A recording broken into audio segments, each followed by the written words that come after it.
with these people. It is just astonishing. Just astonishing. And there's more. Flip over to chapter 6. Chapter 6 of Zechariah says this in verse 9. He says, "And the word of Yahuwah came unto me, saying, Take of them the captivity of Heldiah, and Tobiyahu, and Yedaiah, which are from Babylon." He's talking about daughter of Babylon again, the USA. "And come thou the same day, and go into the house of Yoshiyahu, the son of Zephaniah." And he goes on, "Take silver and gold, and make crowns upon them, the head of Yahushua, the son of Yahuzadak, the high priest." Well, what's he talking about there? Are these real people coming out of America? No, no, no. You have to, I put this up on the screen, you have to put the definitions of the names of those people in there. When you see Heldiah, that means part of Chaldeans, that's Babylon. And Tobiyahu, that means the goodness of Yahuwah. And Yedaiyahu, that means Yah has known. Yeah, we just look at the definitions of these in Strong's. I put them in here for you, or look in BDB, that's even better. eSword has it, it's really good. Well, we can read now this by putting in the definitions. Just like you did for Zerubbabel, you have to put, this is in code, so that your preacher cannot understand it, because he's charging you for it, and he's not teaching you these laws. So he'll never learn this. He's probably already turned it off by now if he is listening. He's gnashing his teeth, and he's madder than all get out. But don't just ignore him. You know, the blind lead the blind, and they both go in the ditch. Yeah, and read this yourself now. Now he says in the word, verse 9, "The word of Yahuwah came unto me." I'm going to read it from the right side of my screen, which now has the definitions in there.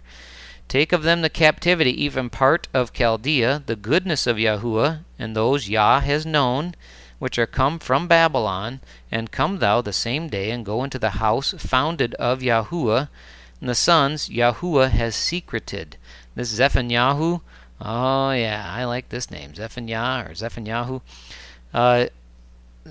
This is fascinating. He is now telling you the part of people that come out of America, the goodness of Yahuwah, those that come out, those are the goodness that Yah has known. That's his short name, Yah.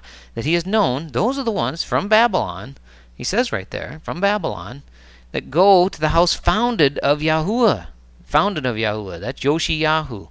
The sons Yahuwah has secreted. He's going to secret you away. Remember the destruction that follows this, and the beast government, and the beast government's going to persecute people? You need to be secreted away. You have to be hidden, treasured, until he comes back and straightens things out here after this short period, these few years. Going on, the rest of this passage is fascinating too. It gets better.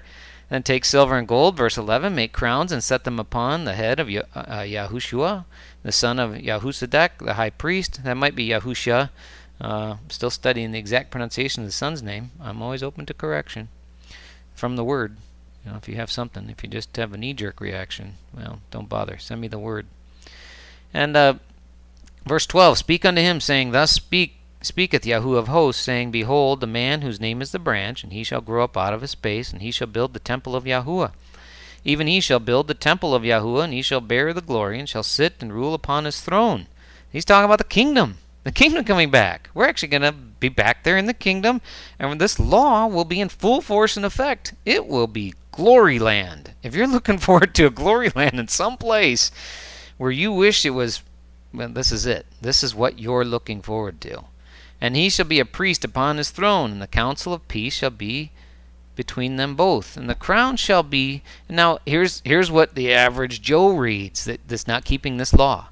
It says the crown shall be to, the names in there, Helem, to Tobiyahu, and Yedaiah, and the hen, and the son of Zephaniah, and the memorial in the temple of Yahuwah. They can't figure out what this is talking about. Your typical preacher, this is blinded to him. He can't figure this out. But you can.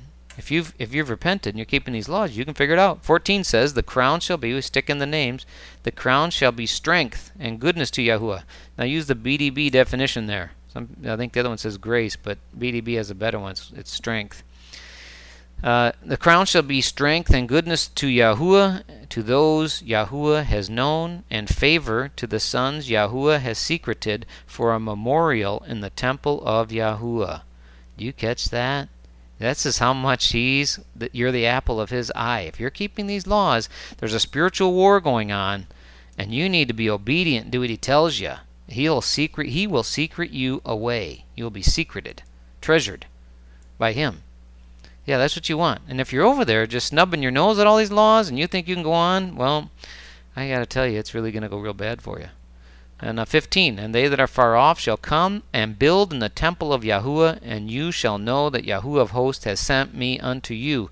And this shall come to pass, if you will diligently obey the voice of Yahuwah your Almighty. And so this is fascinating. This building in the temple, of course, the biggest temple, he makes his abode in us, and the biggest building you can do is these laws, living by these laws, sharing these laws with other people, and all of us strengthening and sharpening each other with these laws. That's the real building. But we'll also be back over there in the land, and there's going to be temple building going on over there. So this is going to be fascinating, fascinating. You're just not going to be able to believe. He says it's going to be just miraculous in our eyes. We're going to cover that next time in the rest of Zechariah. So this is Zechariah, and that's the good message. I pray that you've repented, and I pray that you're finding your way out. That you're figuring out where you're going to spend your feast days outside of Babylon, outside of the daughter of Babylon. Till next time, hallelujah.